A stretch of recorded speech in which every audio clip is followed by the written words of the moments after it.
Hello, family. This book's called A Chair for My Mother. We're going to read about it. It's very exciting. This was a Caldecott Honor Book, which means it won a medal. What's that? The bird told me to tell you that the bird loves you as well. Let's get to reading. A Chair for My Mother. See? Caldecott Honor Book. A Chair for My Mother by Vera B. Williams. My mother works as a waitress in the Blue Tile Diner. There we go. Blue Tile Diner. After school, sometimes I go to meet her there. Then her boss, Josephine, gives me a job too. I wash the salts and peppers and fill the ketchups. One time I peeled all the onions for the onion soup. When I finish, Josephine says, "Good work, honey," and pays me. And every time, I put half of my money into the jar. It takes a long time to fill a jar this big. Every day when my mother comes home from work, I take down the jar. My mama empties all her change from tips out of her purse for me to count. Then we push all the coins into the jar. Sometimes my mama is laughing when she comes home from work. Sometimes she's so tired she falls asleep while I count the money out into piles. Some days she has lots of tips, some days she has only a little. Then she looks worried. But each and every single shiny coin goes into the jar.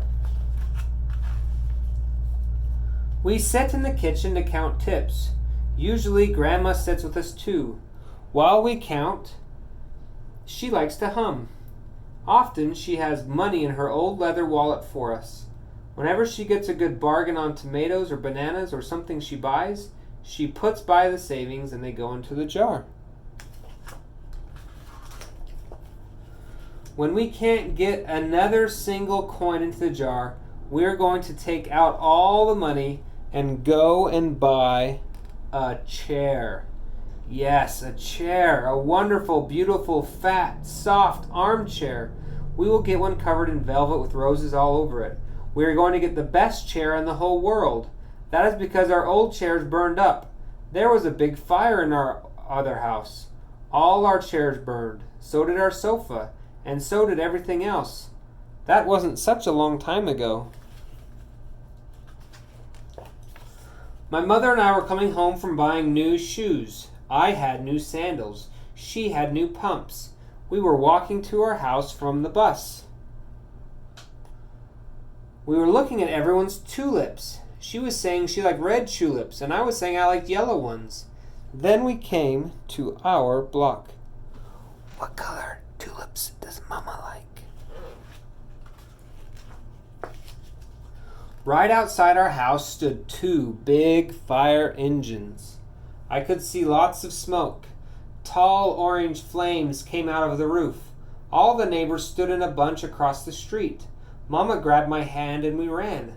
My Uncle Sandy saw us and ran to us. Mama yelled, "Where's Mother?" I yelled, "Where's my grandma?"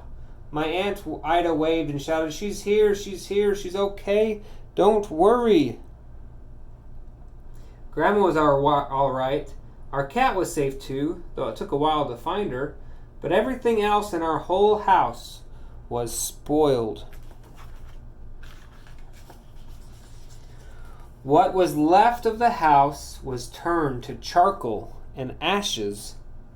We went to stay with my mother's sister, Aunt Ida, and Uncle Sandy.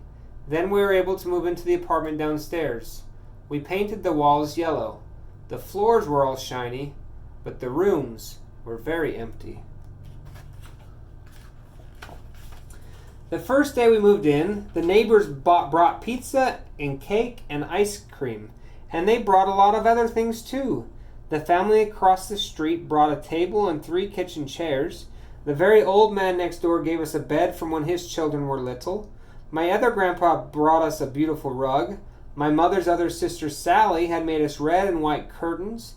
Mama's boss, Josephine, brought pots and pans, silverware and dishes.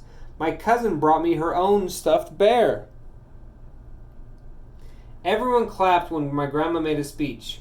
"You are all the kindest people," she said, "and we thank you very, very much. It's lucky we're young and can start all over." That was last year, but we still have no sofa and no big chairs. When Mama comes home, her feet hurt. "There's no good place for me to take a load off my feet," she says. When Grandma wants to sit back and hum and cut up potatoes, she has to get as comfortable as she can on a hard kitchen chair. So that is how come Mama brought home the biggest jar she could find at the diner, and all the coins started to go into the jar. Now the jar is too heavy for me to lift down. Uncle Sandy gave me a quarter. He had to boost me up so I could put it in. It's a big jar. After supper, Mama and Grandma and I stood in front of the jar. Well, I never would have believed it, but I guess it's full. My mother brought home little paper wrappers for the nickels and the dimes and the quarters. I counted them all out and wrapped them all up. On my Mother's Day off, we took all the coins to the bank. The bank exchanged them for $10 bills. Then we took the bus downtown to shop for our chair. We shopped through 4 furniture stores. We tried out big chairs and smaller ones, high chairs and low chairs, soft chairs and harder ones.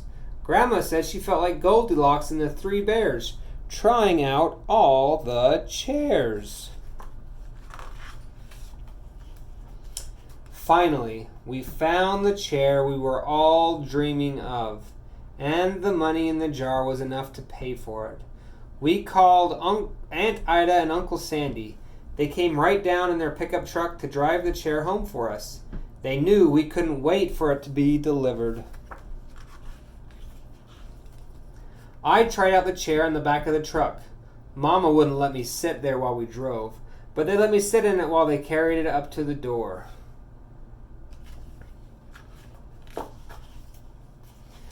We set the chair right beside the window with the red and white curtains. Grandma and Mama and I sat in it while Aunt Ida took our picture. Now Grandma sits in it and talks with people going by in the daytime. Mama sits down and watches the news on TV when she comes home from the job. After supper, I sit with her and she can reach right up and turn out the light if I fall asleep in her lap.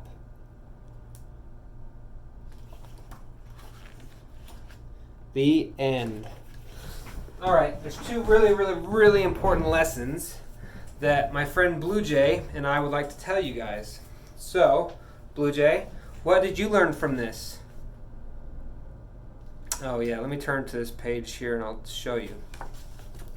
This right here is sad, and it can happen. This is an accident, an emergency, and maybe our microwave could have burnt down the house if we had left it on, right? So these things can happen, and they're very sad, but I'll show you what shouldn't have to happen. This right here. All the neighbors pitched in and helped out, and that was so great.